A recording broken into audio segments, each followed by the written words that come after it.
DIYers, one day, just like a light switch, the temperatures disappear. Those warm days are gone. You don't want to be on your project with frozen aggregate. And even though we're out in the snow, because we'll go until we can't get a shovel in the ground anymore. That's just how we're wired. And then as soon as the ground thaws, we're back out there again. But for the DIY, I want you guys to have a great experience. I want you to enjoy your project.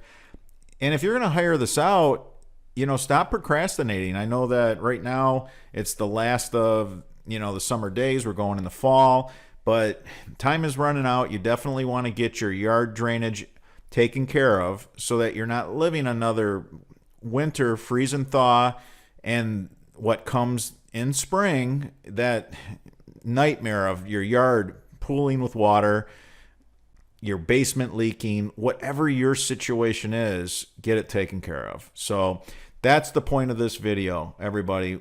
Winter's coming, and it's time just to roll up your sleeves and get that project done. Until the next video.